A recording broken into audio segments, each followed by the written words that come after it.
Welcome to Life Recovery Today with Stephen Arterburn. In the next half hour, you'll obtain insights and tools to transform your life using the biblical principles found in the 12-step program. We believe everyone can benefit from a life recovery experience because we all have struggles in life. Struggles with addictions, food, depression, anxiety, and relationships, to name a few. You'll be encouraged to see how others have found a new way of life with hope for the future through life recovery. Your host is Steve Arterburn, founder of New Life Ministries and Women of Faith, author of over 100 books, and teaching pastor at Northview Church in Carmel, Indiana, one of the 20 largest churches in America. Steve is the co-editor of the Life Recovery Bible, the #1 selling recovery Bible. With over 3 million copies sold, this is the Bible given to inmates by Prison Fellowship and the Pew Bible for the Salvation Army. Now here's Steve. Hi there, Steve Arterburn here, and welcome to Life Recovery Today. So glad you're with me.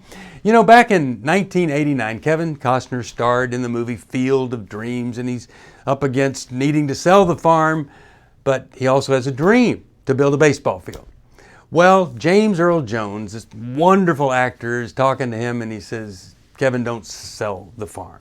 They're going to come here and they're going to give you their money. They won't even know why, but they're going to give it to you, $20 at a time, because it's money they have. It's peace they lack. Today's Life Recovery Today is all about peace and lacking peace. And the 12 Steps has been an amazing way for people to find the peace in the midst of horrible turmoil, destruction, and just really a horrible way to live.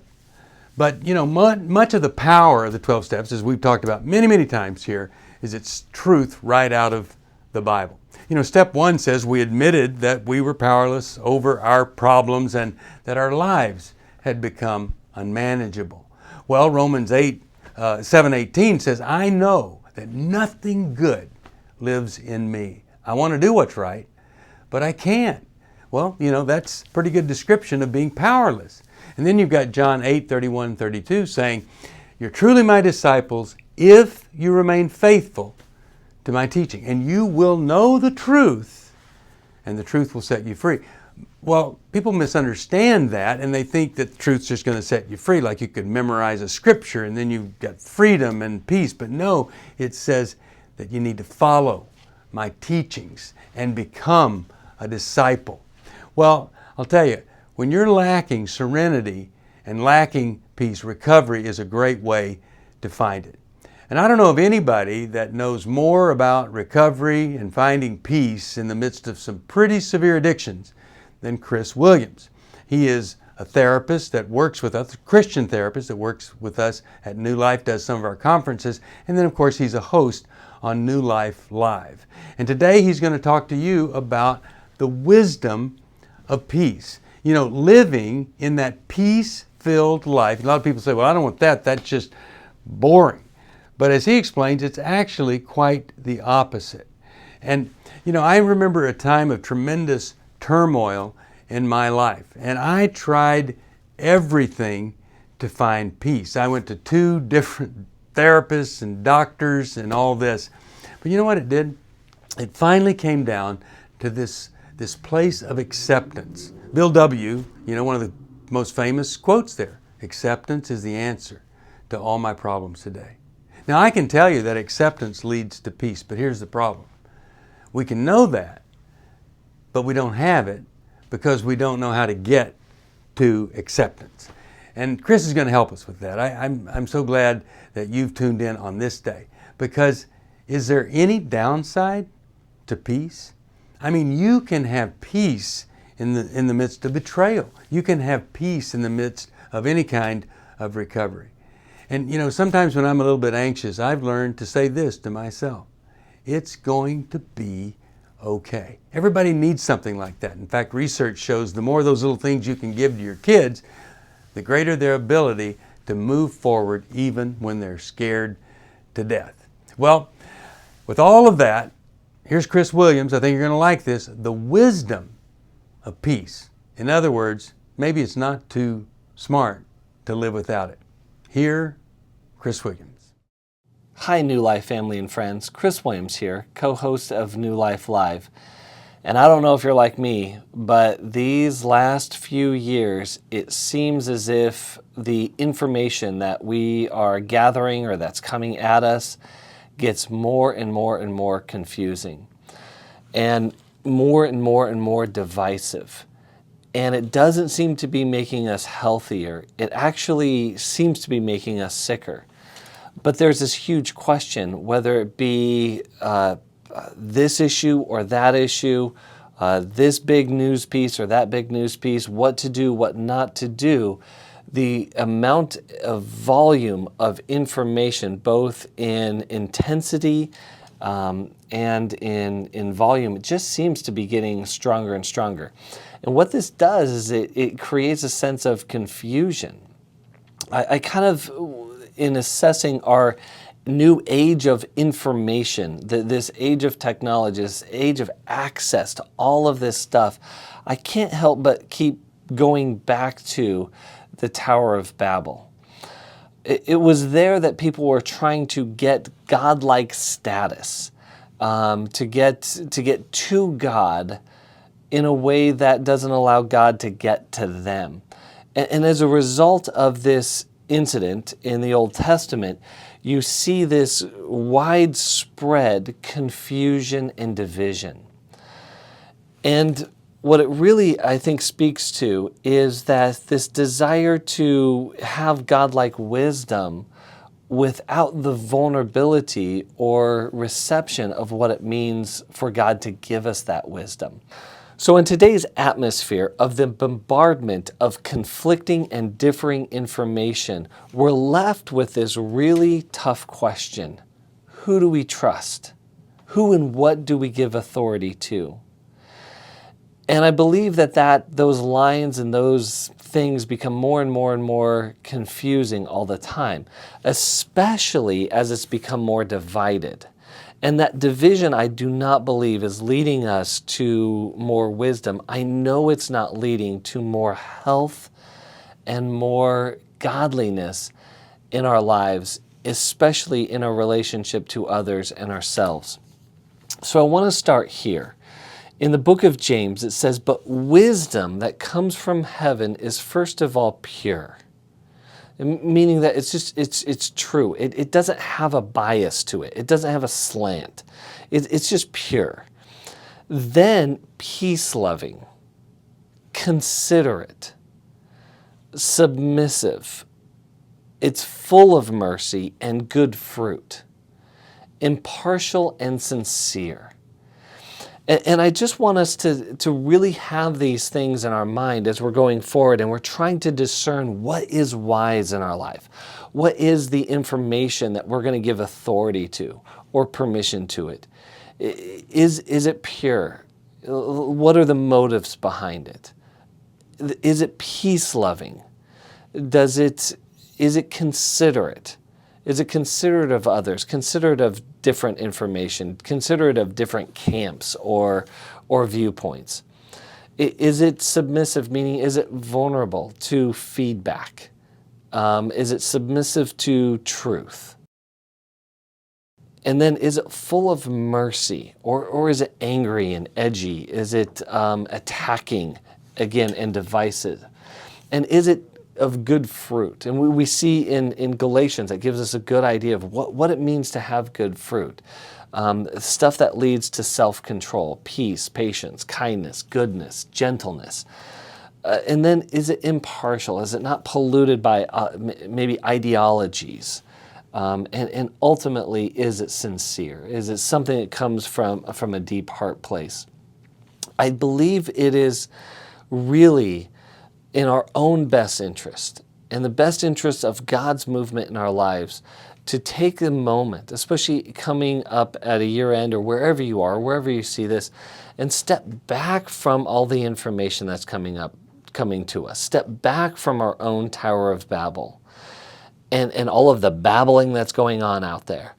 And just start using these litmus tests that were given in Scripture to discern a little bit more, to discover wisdom. I believe when we're talking with other people, we can use a different principle, but in a similar vein that James talks about, and that is being quick to listen. Because if we're going to discern what is true and what is right and what is good, things that are pure and peace-loving, considerate, submissive, full of mercy and good fruit, impartial and sincere, we first have to receive the information. We have to listen and listen well. And we want to be slow to speak. We want to have a humble attitude about it. There may be things that, I'm not an expert in this or that. Or even if I am, I'm still what I call having a beginner's mind. Not being too haughty in the information or in my perspective. And then really important what it says, slow to become angry. So man's anger, our unrequited anger, does not bring about the righteousness of God, does not bring about the health and vitality and right living that God desires for us. And so, friends, if you're like me and you get really amped up and triggered by some of the stuff out there of people with differing views and differing perspectives and with loud megaphones, join me in stepping back. Join me in taking a deep breath and then having a deeper consideration. Do I want to give value and authority to this thing? Because first I want to be able to test this wisdom and test again, is it pure? Is it peace-loving? Is it considerate? Is it submissive, full of mercy and good fruit? Is it impartial and sincere? And from then can I then begin again to construct, with God's help and the guidance of Scripture, true wisdom. Wisdom in what the Hebrew text is telling us leads to what it means to be a human being as God intended and God desired. I hope this is helpful for you today. I hope that you can hear it well and find and discover the wisdom that does lead to peace. Thank you for being with me today. Let's continue and work on ourselves as we continue to work with other people to build a healthier, happier world in which we all have an opportunity to flourish. Thank you. Are you going through your struggles alone? Do you want someone to talk to help you through your pain? Do you feel like a failure when you relapse again, telling yourself, next time will be different? Don't walk this path alone anymore. Join a life recovery group today and be a person that your friends and family can be proud of. God created us to be in community, and we believe everyone can benefit from a life recovery experience. There are life recovery groups all over the country, and if there isn't one in your area, we can help you start one. Life Recovery brings recovery to you, right where you are. You'll take a journey with others to find healing and freedom. Whether you're looking to join a group or start one, New Life Ministries is here for you. Call us at 1-800-NEW-LIFE or visit liferecoverytoday.net.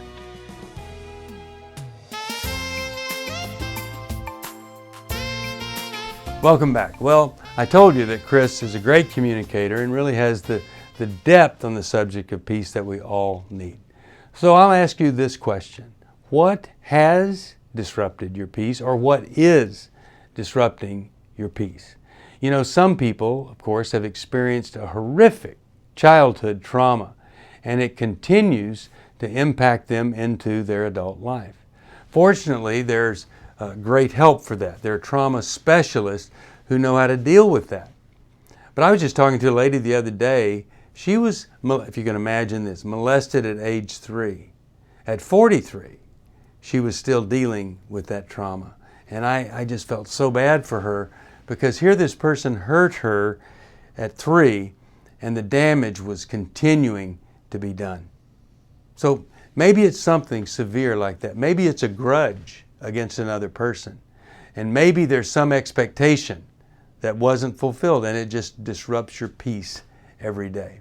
It would seem that once we're old enough that we'd know how to deal with all this stuff, whether it's forgiveness or hurtful things from the past, but it doesn't always happen that way. We just sometimes need to admit, I have an extreme limitation. I'm going to tell you, I have many extreme limitations. It's so amazing. I would never try to convince you that I could be a star basketball player. I also would never try to convince you that every problem that comes my way, I'm the master of it and I know how to figure it out. That would be as foolish as trying to convince you that I'm a great basketball player. Well, Chris really explores this and helps us understand why it is that even though we're bright and smart and older, we need help. It's an important issue. Here's Chris. Hi, New Life family and friends. This is Chris Williams, licensed marriage and family therapist, co-host at New Life Live. I'm here to talk about something that is really been more popular, especially in the therapeutic circles and community, and that is the relationship to our painful experiences from our childhood and how they affect us in our adulthood. And there's something called the ACE score, which is Adverse Childhood Experiences. And they've done a tremendous amount of research on showing how our painful experiences, our adverse experiences from our childhood can affect us when we become adults. And there is direct links between things like autoimmune diseases. There are direct links, obviously, to trouble in relationships. Mental health issues, depression, anxiety, bipolar, and on and on and on. And so they're seeing that as there's these links, that it's really important that what happens to us in our childhood really does matter. And I want to talk a little bit more about that today and why that is. And let me start with the brain and how the brain is designed. The first function of the brain in a human being is the same as every other animal on planet Earth, and that is to keep us alive. That part of the brain is fully formed around 6 months, and again, it tells us when things are in danger. It tells us when we have something that we need, and it has an alert system called the stress response system. And so when a baby cries, that stress response system activates and lets its caretakers know, lets its parents know that it's hungry or it needs a diaper change or that it's tired and sleepy or that it needs to be held, it needs attention. And so that system is alive within us throughout our entire life. It is the strongest system in our brain and includes the functioning of what's called the autonomic nervous system, the thing that how our body works without us ever having to consciously think of that. I mention all of that because that part of the brain, being the strongest, has a deep memory. And the deep memory isn't, again, something that we consciously think of, but it stores information. For instance, if I was, let's say, 5 years old, and I was bit by a German Shepherd, the brain then stores that information through the sensory data, meaning the 5 senses. So what I saw, what I smelled, what I heard, what I felt, and even probably not tasted in that situation, but it'll do all of those 5 senses, and then it'll lay down a template to say, okay, if that was a painful thing and it was scary, never let that happen again. So now it uses that data to put me at high alert. So later on, when I hear a deep bark that sounds like a German Shepherd, my brain is then put on alert that I'm in danger. Or if I just see another person walking a German Shepherd or a Shepherd dog, I put on high alert. And I'll go into a fight, flight, or freeze response to that. Something to keep me safe. Now, if we take that example and we place that in abusive or painful family experiences, it's not just a one-time incident, but something that we have to live with over a long period of time. We see how that will affect us. And if we put our alert system on that high demand over time, it's going to have big consequences. But it oftentimes doesn't show up until we are in relationship, especially close relationship. So if I grew up with a parent in the family who was angry and who liked to yell a lot, but that when the intensity or volume would go up in the voice, I knew that I would experience pain in some way. I would experience a hurt. So that if I get married later on in life, if my spouse raises their voice, immediately something inside of me starts to react and get very fearful. And most likely I will respond in a fight, flight, or freeze response. That could go the other way. Let's say I grew up in a home where it's like people kind of disappeared. My caretakers, my parents disappeared, or what we've experienced is abandonment. Or I call it going dark. They just kind of tap out and ignore us. Then if later on I'm married and my spouse needs some alone time and I kind of feel them drift away from me, I start to get this panic feeling inside. And what's wrong and what's wrong? I may want to grip down on that. And so that's not a response based on what is happening in the moment as an adult, but that is a response of what has happened to me over and over in my past. So that's why it's so important that we look at our stories, that we understand our stories, that we understand how did we get to where we are today, and what part of that is impacted by the experience that I had growing up, in the home that I grew up, in the family I grew up, in the environment I grew up, in the significant events that happened along the way for good or for bad.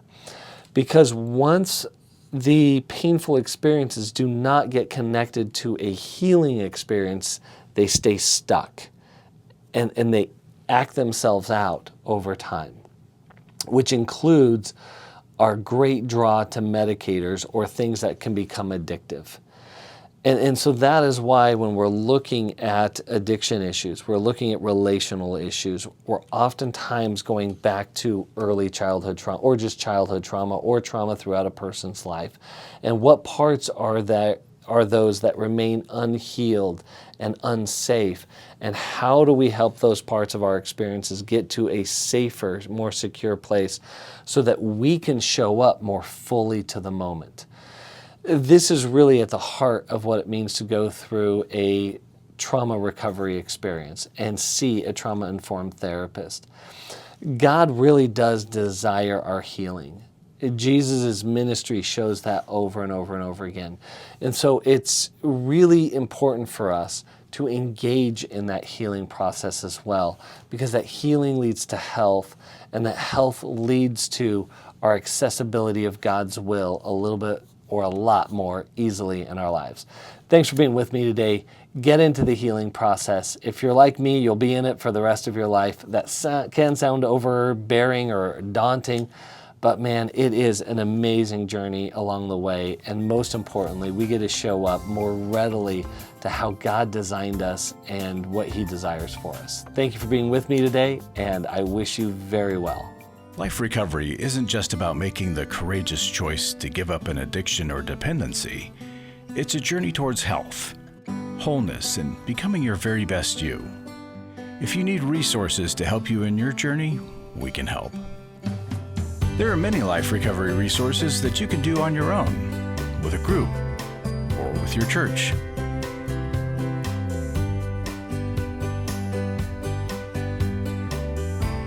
We have Bibles, workbooks, and devotionals that you can use to work your recovery right where you are. That's the beauty of life recovery.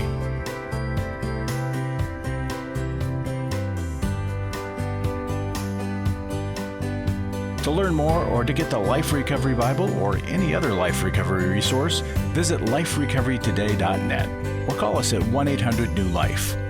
1-800-NEW-LIFE.